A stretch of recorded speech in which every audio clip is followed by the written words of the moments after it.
Hello, everyone, and welcome to another Intel FutureGen broadcast. Whether you're joining us here live on Twitch at NSE_GG or catching up with the live broadcast here on YouTube. I'm Owen. I'm the current social media and community intern here at NSE. And alongside me today, I'm joined by someone with a massive amount of experience across events coordination, account management, and now finds himself as the business director at Ear to the Ground. Joe Bailey, how are you doing today? Hi, I'm good, thanks. Yeah, I'm good. It's sunny, it's Wednesday, it's hump day. It's always a good day. How are you? I'm doing fantastically. Yeah, the sun I think is out at the moment. It looks a little bit gloomy, tiny bit cloudy, but it's nice. It's an absolute pleasure to have you here on today, Joe. But I Thanks for think having before me. we do go any further, I think it's important we shed a light on what this project is, the Intel FutureGen program. So it's a collaborative program between Intel and NSE, where we take 20 students interested in the esports and gaming industry. We try to pair them up with industry buddies and try to immerse them as much as possible in their desired fields through private sessions with industry experts, and also try and give them access to loads of cool events across the country. And also, as part of this event, we're also running online broadcasts, such as the one you're watching right now. So if you like what you see, there's plenty more of it with the Intel FutureGen program. So do look into it. But now, getting started with the broadcast, Joe, I know you have a massive amount of experience and stories to tell, but where did it all begin for you? What did your studies look like? And tell us a bit more about your career path as well. Yeah, of course. No pressure, by the way. Thanks, Owen. No pressure. No pressure. I started at Birmingham Uni, actually. I did sport and exercise science. So I did very science heavy kind of A levels, biology, chemistry, maths. So it was kind of, going into a bit more of a science field, but paired with like my love of sport, I suppose, and everything that sport had given me. Had a wicked 3 years at Birmingham Uni. Kind of threw myself into what university has to offer with regards to kind of more society stuff. So I was kind of my sports officer for my halls in first, second year. And I think that kind of opened my eyes to what else could be out there and what other things I really enjoy, as well as kind of science and sport. And we kind of, we looked after halls of 700 people. We got given a budget. We got to do cool events. We got to organize, like I was, as I said, head of sports. So kind of looked after, created loads of sports tournaments and just really cool kind of fun stuff for people to kind of meet new people and just have some fun at uni. And I think by the time I got to my third year and, that exam time of year right now, I was kind of like, I like science, but I don't think I want a career in it. I think I don't really want to be in a lab, and what else could I do? And I knew that I'd kind of love that event side of things and the organization and the teamwork that went into kind of creating them. So my first job actually out of uni was actually for Birmingham City University. Controversial, changed allegiances in Birmingham, but worked as a student union activities officer. So actually went to the other side and was there to support sports teams and society teams to engage with students and have a great time and manage their events and stuff. And it was great because it was a bit of that stepping stone. I wasn't quite ready to leave the fun student life, but also wanted to start kind of exploring what my career could be, and you kind of just got muddled into loads of different things. There was a bit of marketing, communications, and event stuff, and people and fan engagement as well. So I did that for about a year and a half. I loved it, but then decided I was going to move to London. So the event side, as I said, was kind of always where I kind of moved to. So I thought that might be my career. So I got a job as an event coordinator for quite a niche kind of startup, not really a startup, but a very small company, who really focused on doing Christmas parties for 1,200 to 1,800 people. And that gave me a really valuable experience of kind of putting on large scale events, dealing with clients who had quite high value. Their budgets were pretty hefty. And kind of managed everything pre, during, post, client management, all of the suppliers and everything like that. And it was really great experience because, again, small team, got your hands dirty, had lots of experience. I kind of was like, I kind of need to throw an event not just for people to have a Christmas party. There needs to be something in it. Like, why am I doing this? Kind of why? What do I want to do? So that kind of led me on a bit of a search, I suppose, into what other career kind of avenues there were. And I came across this term, experiential marketing, and I was like, what is this? This sounds fun. And it's changed over the years. It's got loads of different kind of meanings, but kind of back then it was really about activation marketing. So putting on an event or creating an experience for consumers to then engage with and build brand loyalty and love. And so I thought, right, that sounds like using my events, but using a bit more of my curiosity. What can I do there? And I landed an account exec job, which is entry level for client services within a marketing agency. Just for kind of context around it, there's loads of different roles and titles and stuff in the world. At Momentum Worldwide, global kind of agency, part of IPG, so kind of a big kind of network agency in London, and landed on American Express account. They were doing lots of activity around 2012. It was the Olympics in London, so they obviously knew they had an influx of car members coming into the UK, and how could they really engage with them and get them to primarily be spending on their card, but actually just give back to them for being a card member and really rewarding them for their loyalty. So we did various stuff around the Olympics with Westfield shopping centres, National Theatre, and again, it's a bit of a trend. I was thrown into the deep end because it was me as an account exec and then a senior account director. Senior account director normally has about 10 years of experience. So there's a real gap between us insofar as delivering these kind of marketing campaigns. And you guessed it, just got my hands muddied and really just mucked in and delivered some wicked kind of campaigns, kind of literally just outside the Olympic Park as well, which was amazing. And I kind of got a bit of an appetite for this kind of creation of these moments, for creating these experiences for people, but they were delivering back with a bit more of a meaning and result from a brand perspective as well. So I stayed on the American Express account for 3 years actually, at Momentum, but then moved into their international kind of partnerships that they had. Worked across London Fashion Week, New York Fashion Week, London Film Festival, the Grammys, some dining stuff with the likes of Noma, which was the #1 kind of restaurant in the world. So it was so varied. So I was kind of sometimes doing something in music, then in kind of film and fashion. But really, like, the ongoing role for me was client services, really understanding what does a client want, what does a partner want from this, and what can we create together that a card member, an American Express card member, is going to want. So it was that strategic thinking around then, okay, we've come up with what it is, now let's deliver it. And it was seeing it all through and all the thinking and everything that I just really loved. And yeah, I think I did 6 London Fashion Weeks. So it was, learning every year, getting improving. And I mean, none of those are particularly like, I generally like what's going on and the trends, but none of them were a huge passion of mine. But again, you could kind of transfer that knowledge and really thinking of what was going on. So I then moved within the agency to get some other brand experience because I was really aware of my American Express head being my only kind of marketing experience. And then, moved on to work with some other clients, so American Airlines. We had probably my first insight to a really tough challenge, which was how do they kind of re-engage with kind of top businessmen who no longer feel that their airlines are premium enough to fly from London to New York.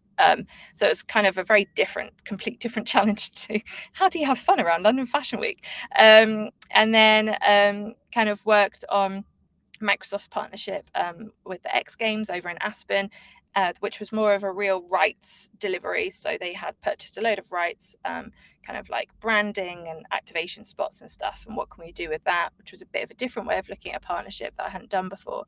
And then actually also launched Hague Club, which is Diageo's whiskey with David Beckham. So launched it with David Beckham, did some events with him in London, Miami, and Scotland. And that was my first insight into working with talent of kind of top tier. In Fashion Week, kind of did a little bit, but not massively. And I think that was like, and also PR. So a lot of it was from a PR comms perspective, and I hadn't really had that experience before. So again, using the knowledge of what are they trying to achieve, how does an event run, talent of clients at the end of the day. So it's all around that relationship management, and then bringing in kind of more of the amplification. So how are we going to get this out into the public too? So yeah, kind of threw myself into lots of different pots there, and then decided I needed to kind of learn from new people and new processes. I've been at one agency, I worked their way, and there's loads of different ways that you can work. So I joined what was essentially Group. They're now part of CSM, who are a really big sport and entertainment agency in London as well. But I joined them specifically on their music and entertainment team, not their sports side, because they were looking to grow it.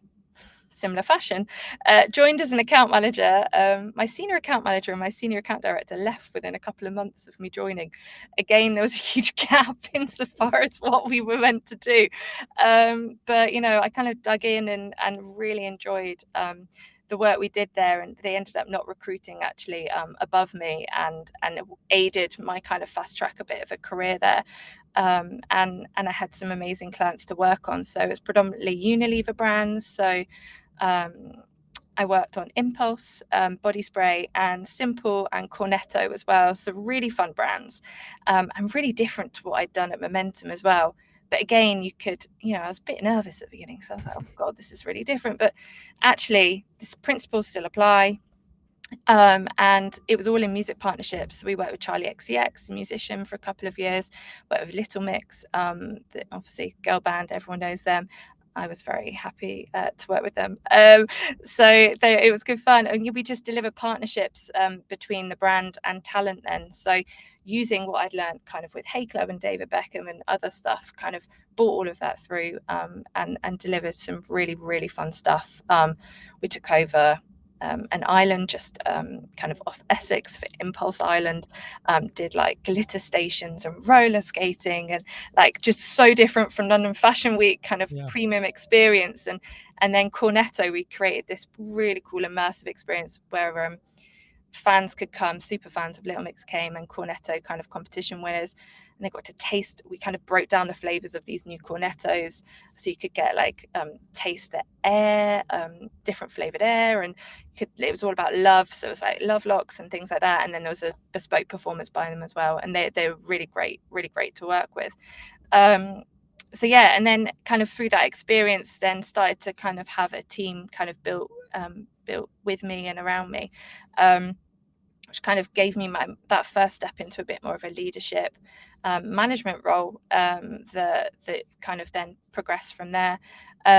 We then also kind of won Ciroc, which is premium vodka of Diageo. We worked with them on majority talent partnerships, and again some other partnerships too.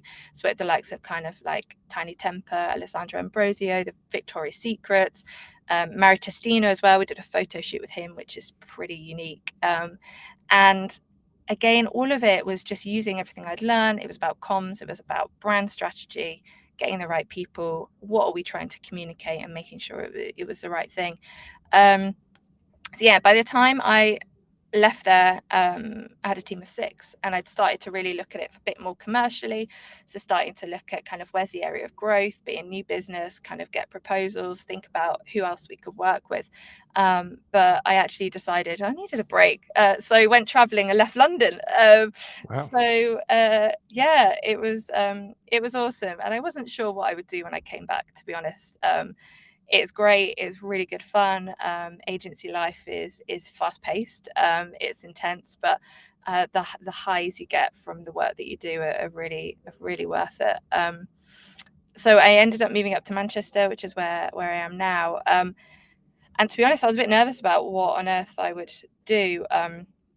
Purely because I'd done such exciting things, and I didn't know what Manchester agency scene was like. And lucky enough, kind of stumbled across Ear to the Ground, and a recruiter kind of put them in front of me, and I was like, oh, they seem like they actually do some cool stuff.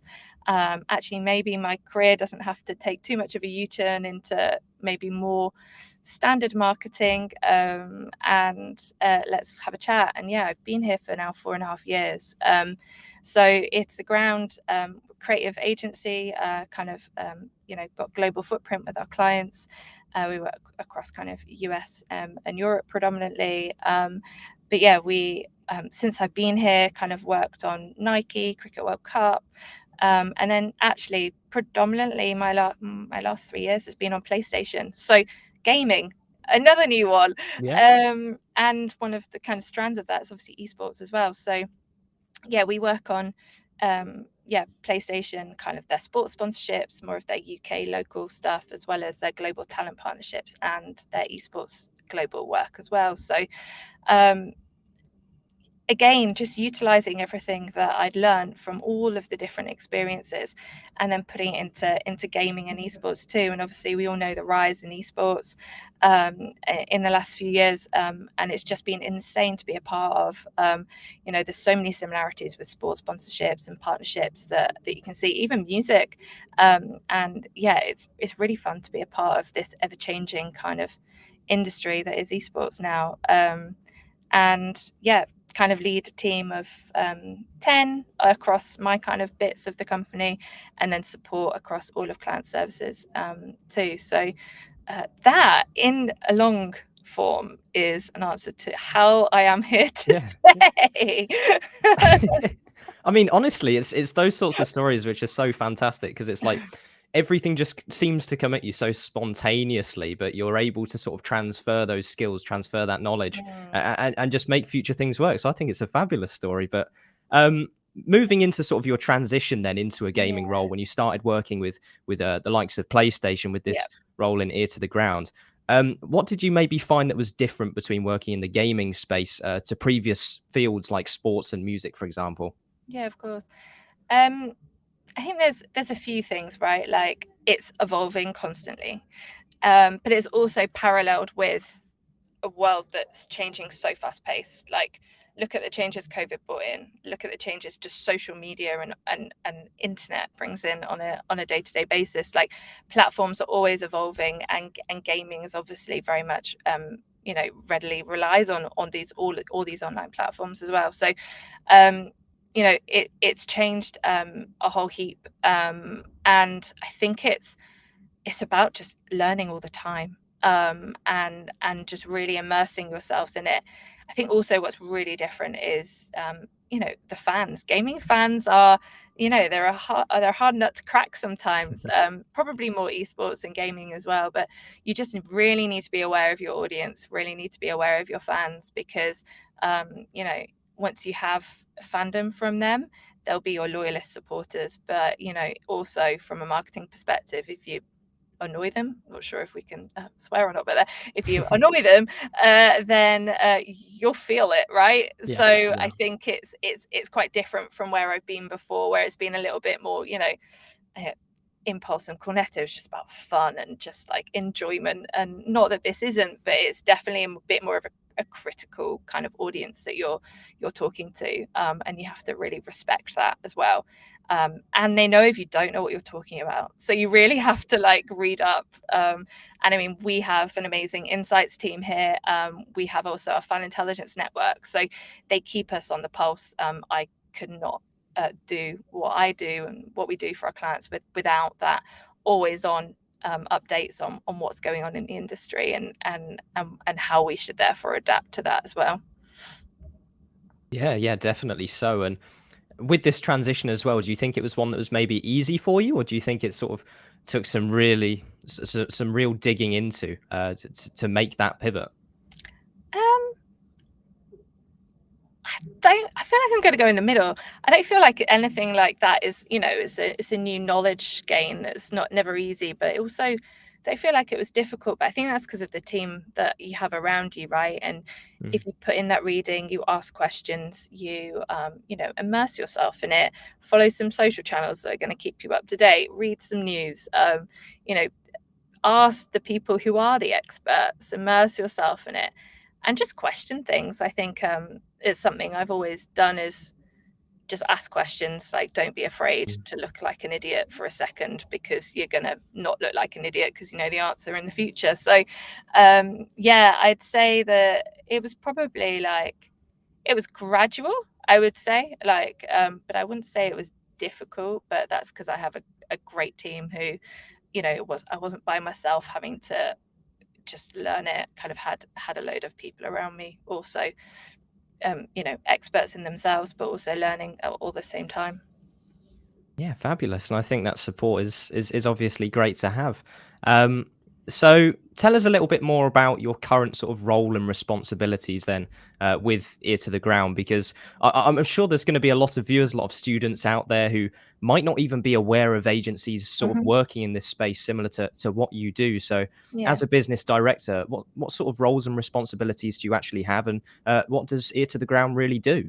Yeah, I'll actually start with what we do, because then maybe what my role makes more sense. Mm. So we're a global creative marketing agency.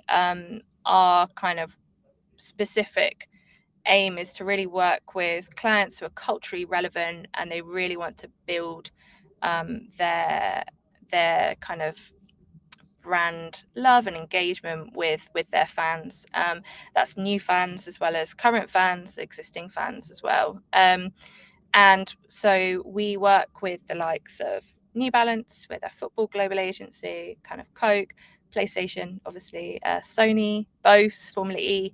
So we work with loads of different kind of brands, but all of them have that real appetite to kind of be at the cutting edge of what's next and what's culturally relevant. And we're really suited to working with clients like that because of kind of our USP, which is Fan Intelligence Network.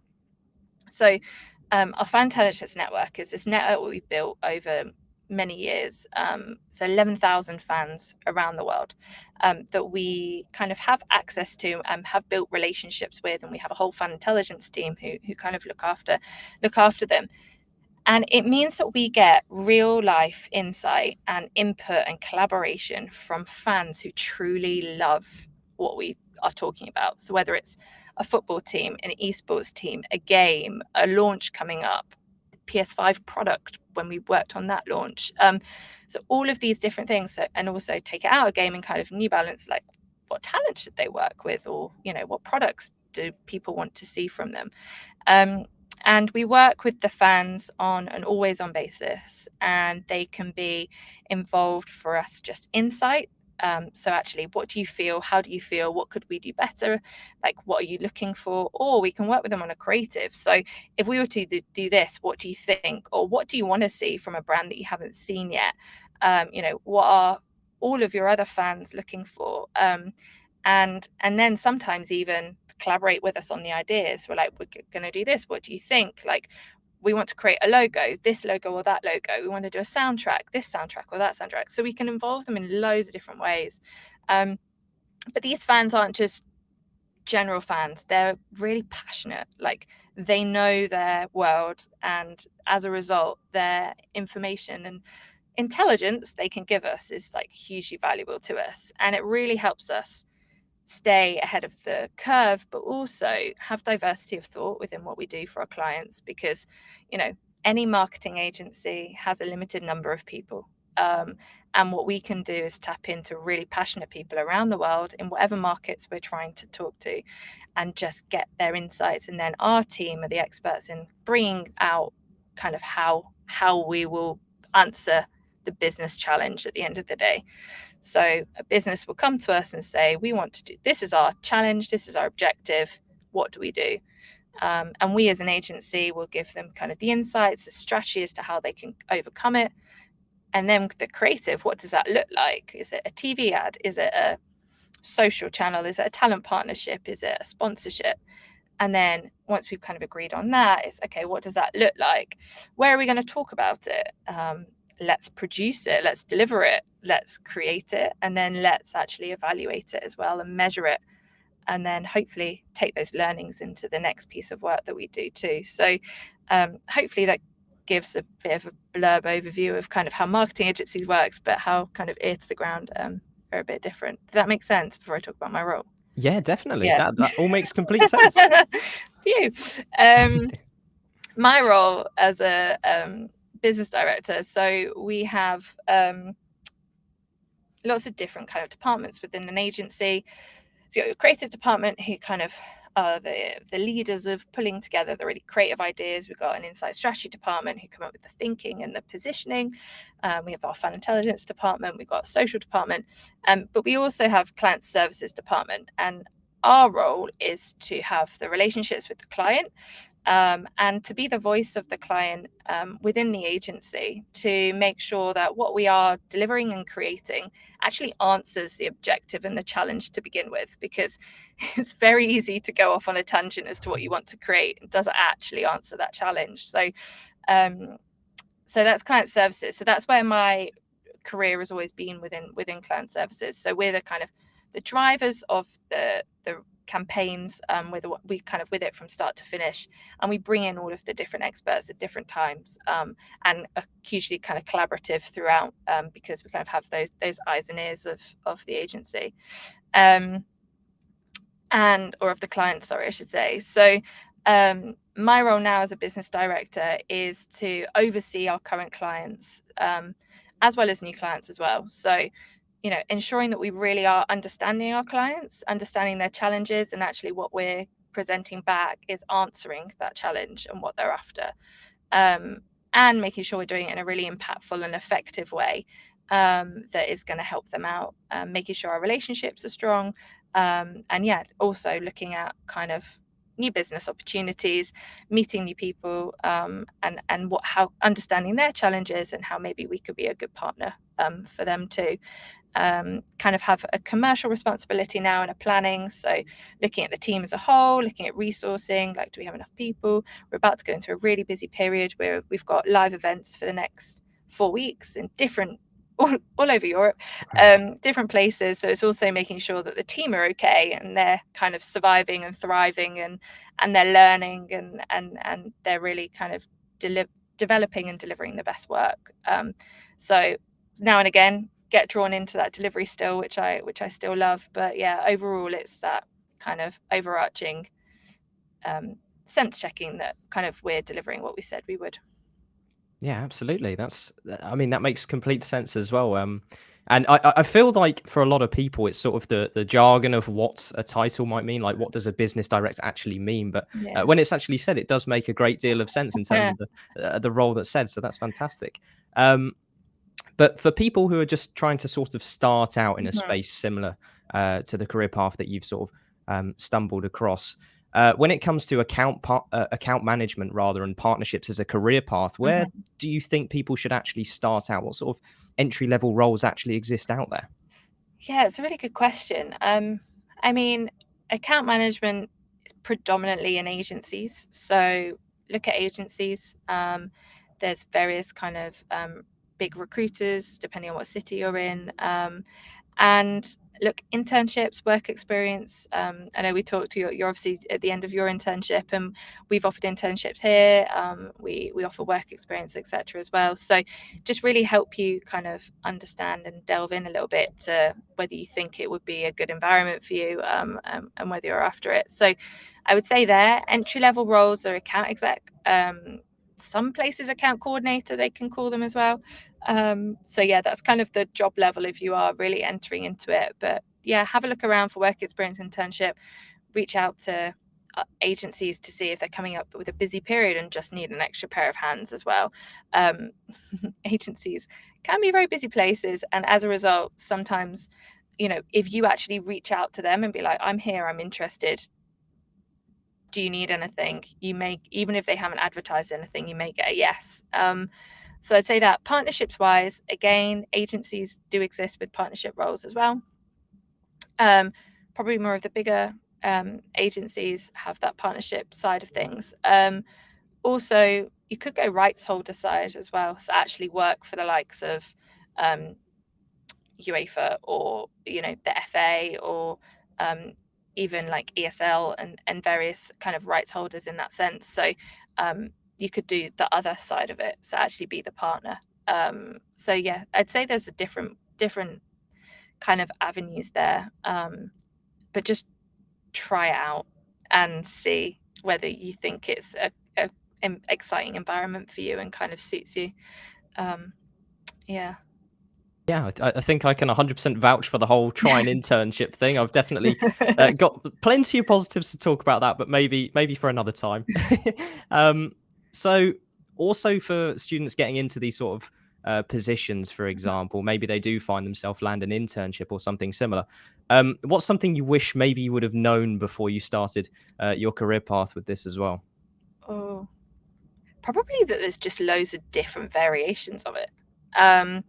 Because yes, I went down more of like an event activation kind of angle, but there are jobs where it's more kind of working on the likes of an Aldi, where you can be part of creating the in-store marketing or the other. I know it's not gaming at all, so it's probably a really bad example, sorry, but just that there's loads of jobs in creative agency world. So don't think that this is the only kind of only set up of a creative agency. There's loads of different ones out there. There's also kind of social agencies as well. So if you really love kind of social channels and creating social content and stuff, there are social media agencies out there too. So I think it's actually I think I was quite narrow-minded with what actually the amount of variation of marketing roles that there were out there, and there's lots. And I think the thing that when I look back on, what's kind of maybe got me where I am today as well, is that actually having a role where you have lots of different experience, or you do end up doing a bit here and a bit there, is really helpful, because I think it really helps you understand what you do like and what you don't like. What it also does is you kind of gain more skills in other areas. So even if you don't end up, so let me try and put this into a bit more context. So quite a bit of my role has been quite production event based. We don't really do much of that now, but it taught me to think like if you were putting on an event in a different way. So even if you don't end up taking it into your future role, the skills that you may learn around it will always be with you, and that knowledge of having a bit more of that 360 knowledge of all the different ways in which you can do something only helps you with kind of where you get to, I suppose. So just don't feel like you have to just know straight away when you come out of uni that's it and stick in one lane. Move around. We kind of say it like, have you found your lane, is a bit of an Instagram phrase we do with our juniors as well. Like, you don't have to just have this lane, and don't be afraid of moving lanes. It's totally fine. So yeah, just don't be afraid of trying things out, I suppose. It's okay not to know. I think there's so much pressure on, you need to know what you're going to do and when you're coming out of uni and stuff, but it's okay not to know. Just try things out that you like, and you'll end up somewhere. Yeah, definitely. I think that's some really, really sound advice. And I think, especially as someone who's sort of in that position right now as well, I know there's some sort of uncertainty there as well. But of course, being aware that there's so many options out there for you, I think is a really reassuring thing. Mhm. Um, Also, when it came to progressing into the space as well, do you think that there was any sort of experiences that you borrowed from university, or any sort of small moments where you think that was what really helped you to find some professional work out there? Yeah. I'd say, yeah, a few, like just general communication. I had to do a lot of like um, presentations, and I had to do a lot of essays and stuff with my degree. So that gave me the ability to kind of write, be able to tell a bit of a story, and presenting. You have to do a lot of it as agency. We always present back our work to clients. So yeah, it gave me the confidence and the experience just to stand up there. Because the more you do it, the more confident you get, right? And also, actually, with the more scientific background, it gave me a bit more of that critical kind of strategic thinking as to questioning things. Like, does it have to be that way? Could we do better? And evaluation. But I say outside of my degree, because I'm really aware that's really specific to my degree, it was being involved, as I mentioned, being my kind of sports officer for my halls, just gave me that experience as working as a team. You had like a president, a social sec, you had all of these other things. So you had to work as a team of 7 to deliver this stuff. And we had a budget to manage as well. A lot of what we do in client services is managing budgets. So it gave me kind of my baseline of quite a lot of the core skills I still use today, in just getting that general understanding of how a team works, how kind of a little mini business works in that sense, and how to, and then I've probably used those skills maybe just as I've definitely not used any of my scientific knowledge from my degree, but I have used the skills. But yeah, I'd say that was just as valuable, if not more. Yeah, I think that's fantastic. And I know that there's going to be some people maybe in the Twitch chat, for example, who are part of their esports society and questioning, is this actually going to be transferable stuff? But I think at the end of the day, it definitely seems to be that way. Yeah, definitely. Another question as well that I know a lot of people always are asking about Mhm. is regarding networking. So how do you maybe develop contacts within the industry? Do you have any sort of tips or expertise for that? I think it's tough, isn't it? Mm. LinkedIn has now turned into a huge mammoth network of so many people, to really cut through that noise, but is hard, but it is great. And if you can get in someone's inbox with an interesting message to spark their interest, if they're supportive of kind of new talent, and then hopefully they'll reply to you. I think it's going to events, or networking opportunities, and being brave and just going up to someone and talking to them. The more you do it, the easier it gets. I still sometimes feel a bit uncomfortable doing it, even if I know a few people in the room.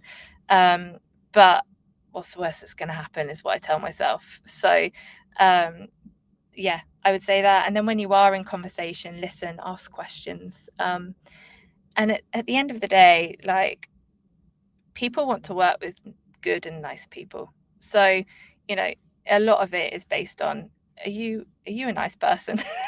And if you are, then you're gonna be fine networking, right? You could just have a chat and it may go nowhere.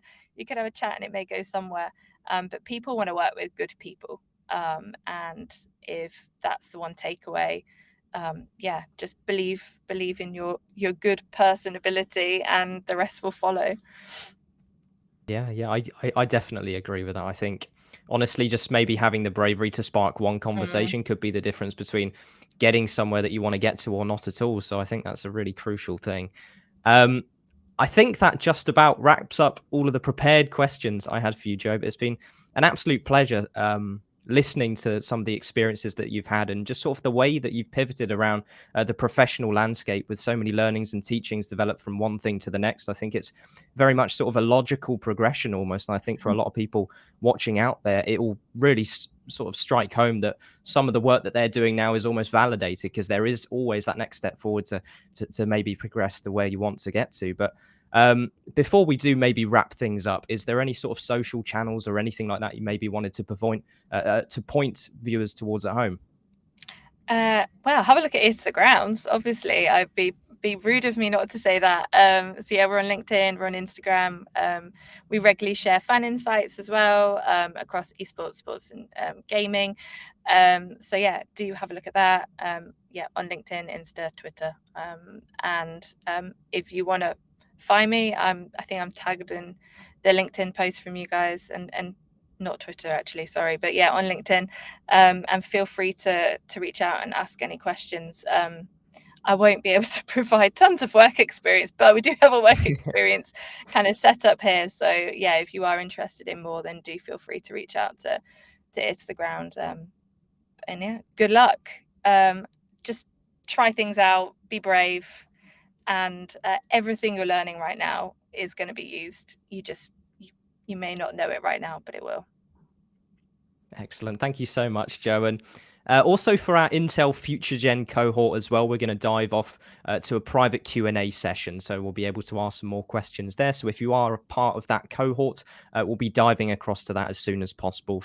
But for all of the viewers here live on Twitch or watching back on the YouTube VOD or just any clips you're seeing on the social channels, thank you so much for being part of this. And also a massive thank you to you as well, Joe. Thank you. Have a good day.